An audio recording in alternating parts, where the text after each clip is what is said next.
Dear community, today with me, Steph, all the way normally from Colorado, but now you'll tell us where you are right now. I'm Yes. so happy that you're here with us. You've got a great topic, you've got great LinkedIn learning courses, and your book is called Inclusify. I'm so happy to have you here with us. Dear Steph, welcome. Thank you so much. I'm so happy to be here. And I'm calling in today from Curacao. Wow, wow, great. That's an island not far away from Colorado, right? Or is it It's far pretty away? far. Yeah. Oh, So really? it's maybe 30 miles north of Venezuela in South America. Oh, really? But it's a Caribbean island. All right, all right. Great, great. Nowadays, everything is possible, no matter where you are. I've That's never been right. there. And our topic today is measuring your diversity and inclusion performance. Many people would love to achieve something and they are really into this and they know it will work, but how do we really measure it?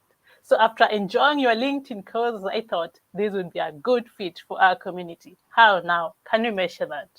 Dear Steph, before I give you room to introduce yourself, say more about yourself, we'll talk about why measure your diversity and inclusion performance.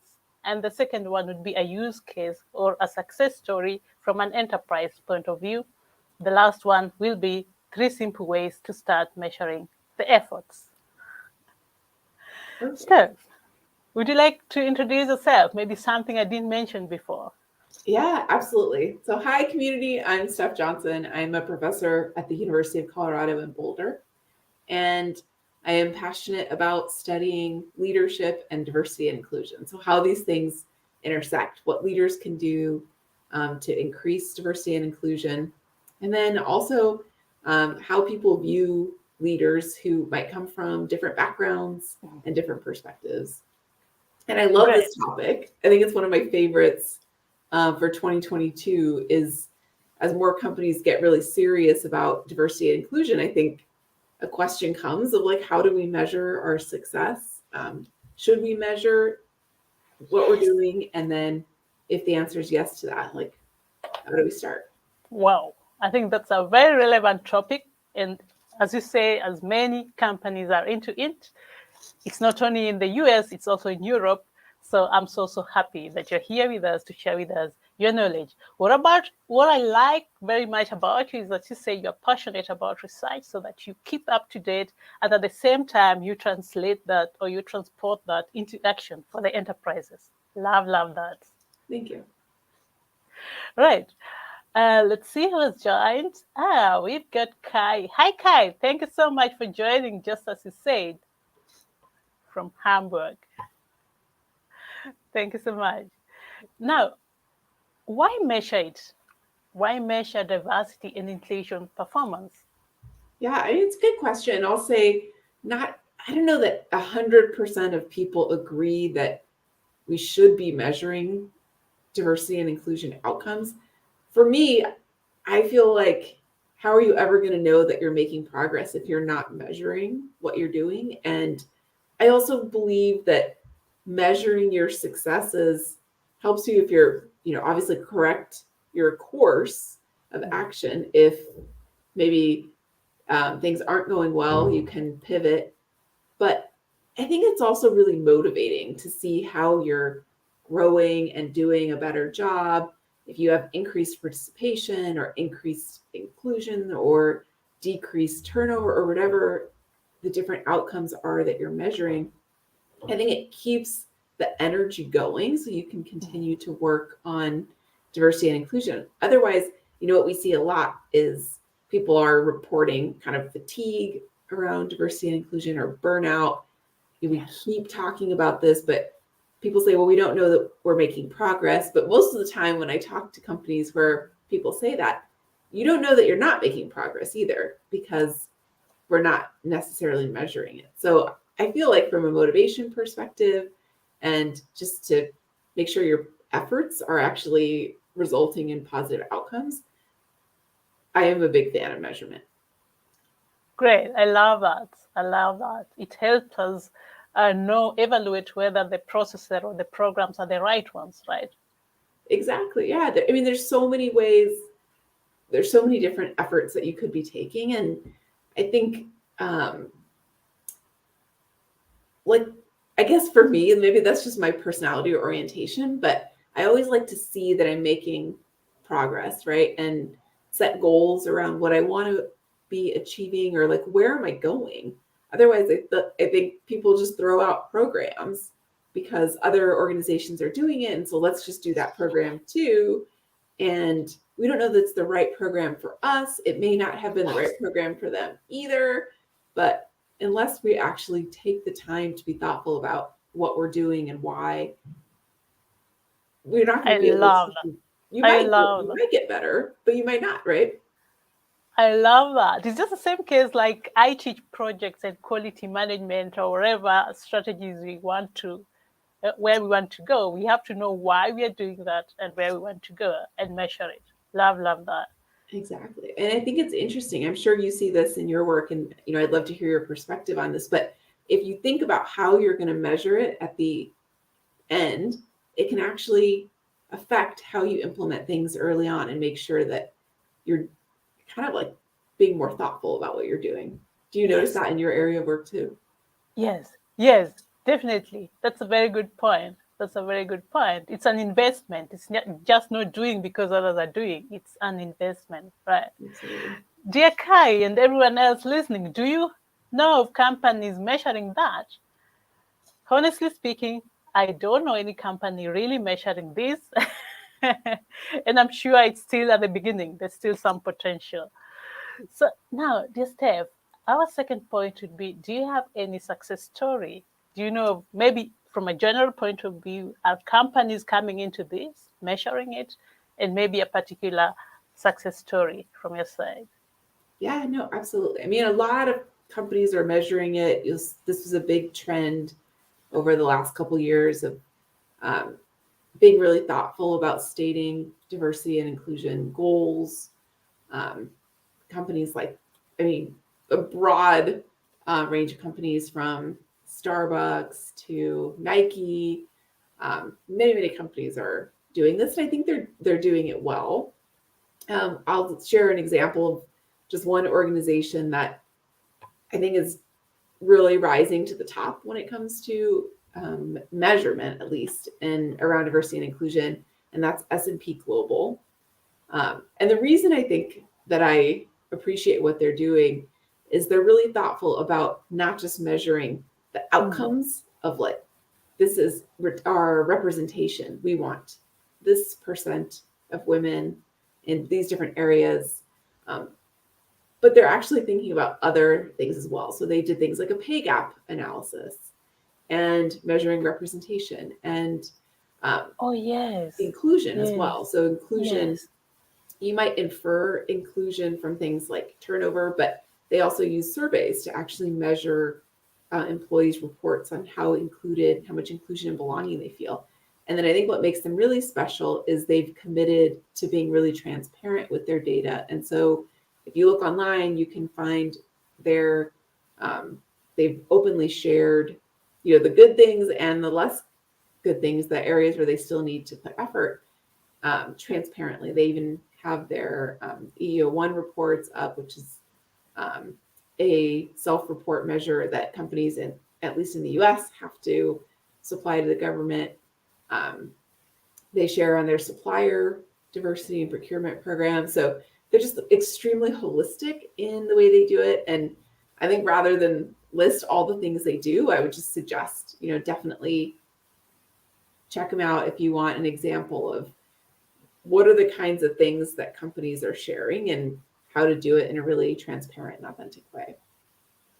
Wow. Right. Right. So you say not just measuring the end goal, but also such things like pay gaps, actually. Yeah, Yeah, and then being transparent with what you're doing, yeah, what you would like to achieve and what you are measuring and why you are measuring. absolutely. Yes. And I think that the surveying on inclusion and like employees feeling like people do this a lot, right? For engagement surveys and I make this separation between what we might call a leading indicator and a lagging indicator. So things like turnover, that's like a lagging indicator. If you see, maybe women are leaving at a higher rate, Yeah. this is really important data to know, Yeah. right? Like you really want to know that. And by the time you know it, it's kind of too late, right? Yes. So the surveys can help you as a leading indicator if you see women have lower engagement or inclusion and belonging, or um, maybe even commitment to the organization, then an awareness of that can allow you to make changes that's actually hopefully going to increase retention before they're gone. Like, why do you want to wait till the end of the year and you look at the numbers and say, oh, wow, we lost a It's lot of lost. our top talented women? Maybe it would be better to get your pulse on that earlier in the game. Wow, love that. Love that. We've got lagging indicators and leading indicators. Both are okay, but in this case, focus on leading indicators so that you can act in how do you say, Maybe quite proactively. proactively. Right. I love that. Love that. Thank you so much. Thank you so much. I remember in one of your courses you said, and I thought I should ask you. You can answer or not. You said the we say it in German. It's quote. I don't know how you say it in English. Saying we need 50% of people to be women, for example. And you said it's forbidden in California. Oh, yeah. So in the United States, those quotas to say we have to Quotas. have a certain percentage of one gender or race or ethnicity um, is it's forbidden. Like you can't do that. Although I will say, at least on corporate boards, so publicly traded companies and boards, I think there's more effort in that direction. And in the state of California, they actually do require, they have quotas for women on boards. And it's based on the idea that, and this is actually very similar in Europe, right? A lot of countries have mandated quotas for Mm-hmm. corporate boards, but it's really a fiduciary responsibility to your shareholders, because if you believe the data, which I think you should, there's some evidence that having gender representation on corporate boards improves company stock prices. Then it's sort of in the shareholders' best interest to have women on the board, and therefore and I think it's worked. Like if you look at the data on the It countries works. that have quotas, you see greater gender representation on those Yeah. boards. Yeah. Yeah. That's quite interesting view. Quite interesting. And also, before we leave, go to point three, the issue of measuring or rather inviting people regarding diversity and belonging. It doesn't end just because we have the people, right? That's right. Well, yeah, that's really like that's half the equation, right? So we hired these people, we brought this great talent in. It cost a ton of money and resources to attract top talent. And good job, you brought them in. And what we see with the Great Resignation right now is people are leaving at higher rates than Yes. in any time in history. And so that's a huge waste of resources if you are putting effort in hiring top talent and then they are quickly leaving. And Yes. so the retention piece is equally, if not more important. I mean, I think you got to kind of do both, right? Like I would Yes. consider, look at your current employees. You don't want to lose them. Maybe that's, invest in keeping them, hire them again, right? Like reach out and make sure that they still really feel like they belong and they're valued and they have potential for growth in the organization. Um, that's like, these are the reasons people leave, right? They don't feel valued. They don't Yes. feel like they can grow and develop. So keep Yes. them. And if you have those programs in place as you recruit, attract, and hire new talent, hopefully those efforts that you use to retain your current talent will be applied to the new talent too. And so you'll keep all of them. Because I feel like, I mean, I talk to so many HR leaders right now and they're Yes. like at a total loss. Like what can we do? We're losing so many employees and there's no one to hire to keep up with the Yes.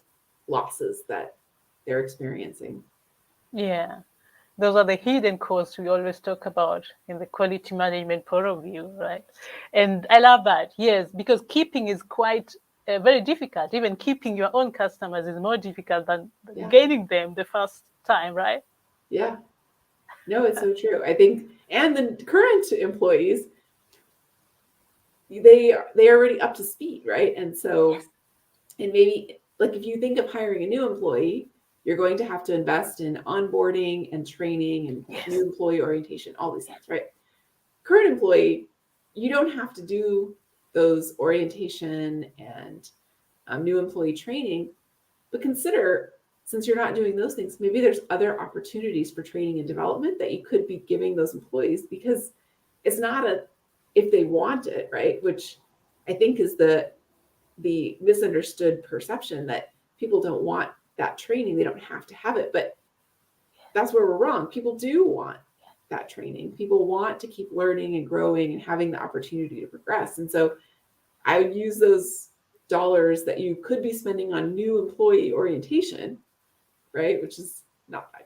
useful if you have current talent, and apply it to giving people new skills that's going to help them be successful in your company. And if they leave, help them be successful elsewhere, but helping them be like rise to their potential. Great. Love that. And they're going to be then our multipliers out there, right? Yes, absolutely. Great. Just Steph, let me just check if we have relevant comments before we go to our third point. Right. Kai is curious. Hi, Kai. Thank you for your comment. You're saying, I'm curious how to measure it. It is surely a good idea, but I don't know anybody doing it except of percentage of women. Yeah. So I'd say in Europe, that is, I think there's in a lot of countries laws that don't allow for measuring other things besides gender, but Mm. percentage of women, I think if that's all you had, I think you can still do a lot with those Yes. data. So you can look at, overall percentage, but also where are women at different levels of the organization, at the very top management, all the way down to entry level employees, different parts of the organization. You might be in accounting or HR or finance or sales. And so, like, those data can be stratified to look at it. Pay gap analysis is another Mm. kind of hard measure that you can look at. But other things like, are there gaps in who's getting training, who's getting development, who's in the high potential program, Yes. participation in things like employee resource groups or mentoring programs. Those are also really useful data to look at. Are people committed to having diversity in the organization? And then surveys. Do people feel like they have their uniqueness value? Do they feel like they belong? Do they feel included and engaged? And you can look at that by gender. I think it's also super relevant to look at it by things like age to make sure you're not discriminating or leaving out workers in certain age Oh, classes. yes. If you have data on things like disability, you can do that as well. Of course, race and ethnicity, if it's allowed to be measured, sexual orientation, if that's something that you collect, all of those things you can look at those same data by. And then I could start looking at some of the company practices too. So if you look at how do we choose who's going to get the opportunity for a management position, and look at the processes themselves to see if they're fair. Um, Consider things like your suppliers and the diversity of those Oh, suppliers. yes. I think there's many options of things that you can measure, but you have to start somewhere, which is maybe the third question.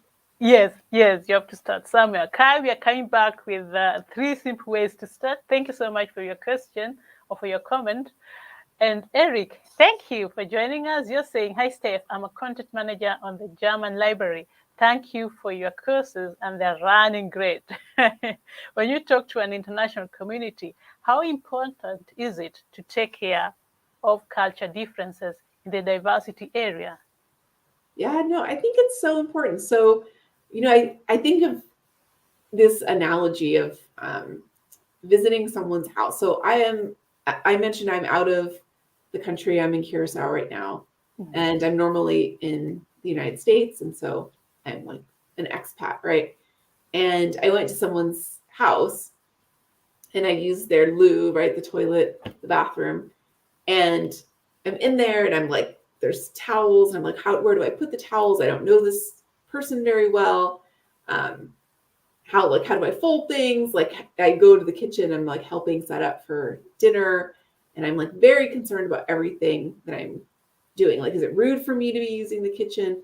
Because I feel like I don't necessarily know what the cultural norms are, right? And it's Mm.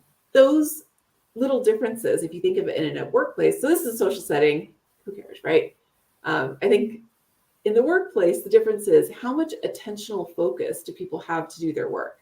Because if they're sitting there wondering, like, am I supposed to take notes? Should I be typing? Should I look this person in the eye? Should I, like, all those questions, their effort to actually doing their job successfully is reduced by all the other things going around in their minds. And so the more that you can create an environment where one, you can allow for cultural training, that's always a good thing, especially if you have an international organization.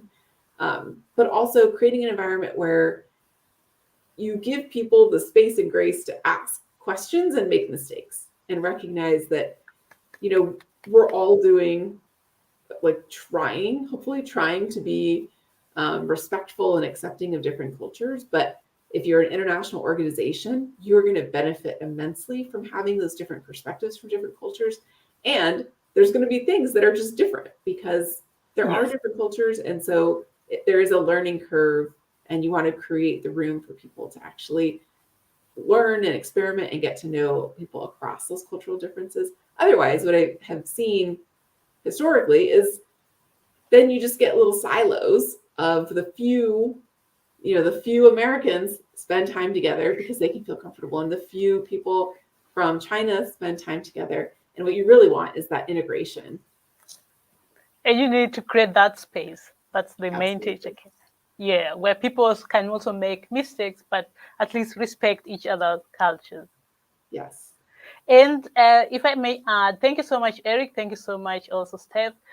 Where the one's uniqueness must not be, how do you say, we do not have to leave our uniqueness, right?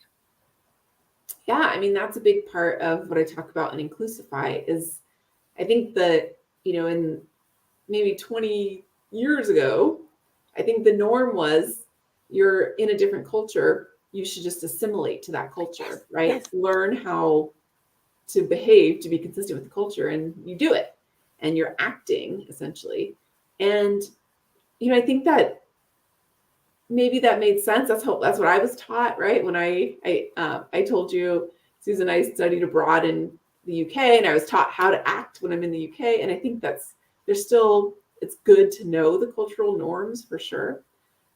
And I think people bring, like, having those different cultures brings a lot to enhance and enrich the culture, but also the work itself. And so what we want to do is have people be able to bring their difference also. And that's, your unique identity. If it's your sexual orientation, or you might be a person with disability, like feeling free to share that at work helps people actually feel more engaged, feel like they're understood. And at the end of the day, like, that's part of what creates inclusion, is that feeling that you belong, you're valued, and you can be your authentic self. You don't have to hide parts of yourself. Then you will perform. All right. All right. Good. Thank you so much, dear Eric. Thank you so much, dear Steph. And we've got Kai saying, isn't there a big need to change mindset of many leaders to better appreciate the value of diversity? What do you propose?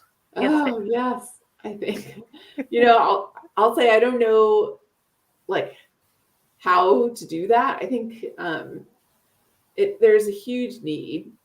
And I think a lot of these decisions really do start at the top. So if you think of the CEOs, the C-suite executives, and the board, like, though, having that commitment toward diversity from those top level leaders is extremely important to implementing the changes. Like, if you want to start measuring diversity and inclusion outcomes or creating programs and opportunities, You need some buy-in from top leadership. But I will say over the last 2 years, we've seen a lot of grassroots efforts, right? People in organizations demanding or requesting greater focus on diversity and inclusion. And they have the ear of top leadership because of things like the Great Resignation. And right now, it's certainly an employee's market. They can go to another company that they believe in.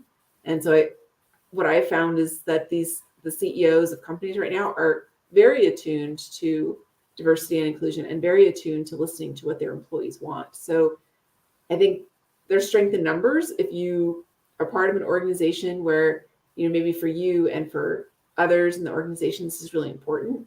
I think getting that feedback to top level leadership, or if you are top level leadership, hearing that feedback can be very motivating to starting down the path of trying to create greater diversity and inclusion. Thank you so much. They want to make sure, yeah, absolutely, that their employees are happy. They want to make sure they're happy. Yeah. Sometimes it has to hurt first before we change our mindset, right? That's so true. Thank you so much. Thank you, Kai. We are moving on to our third point. Hey, Jürgen, thank you for joining us. Stay with us. We still have some great takeaways for you. Now, dear Steph, 3 simple ways to start measuring your efforts. If at all, I think it's okay. It's worth it, but it's so difficult to start measuring.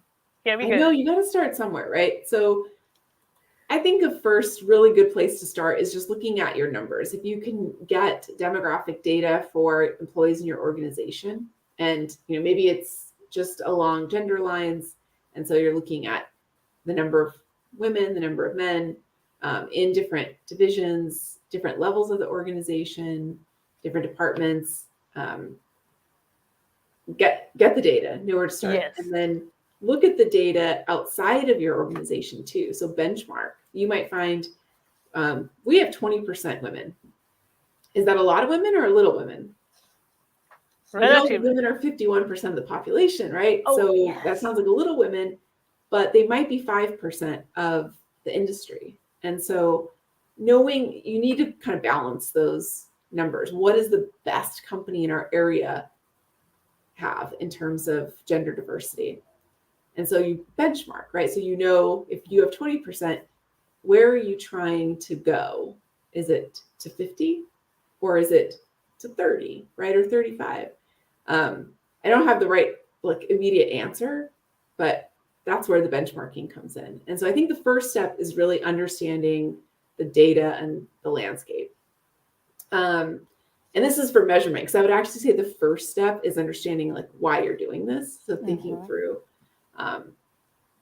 the why of the diversity and how it fits with your cultural values and your strategy. But okay, for measurement, I would start with the numbers. All right.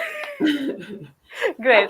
I think doing a survey, if find an instrument that you like. There's a lot you can use online, but maybe you have some kind of engagement survey that you typically run, and look at those data as well, stratified by the demographic groups that you're interested in.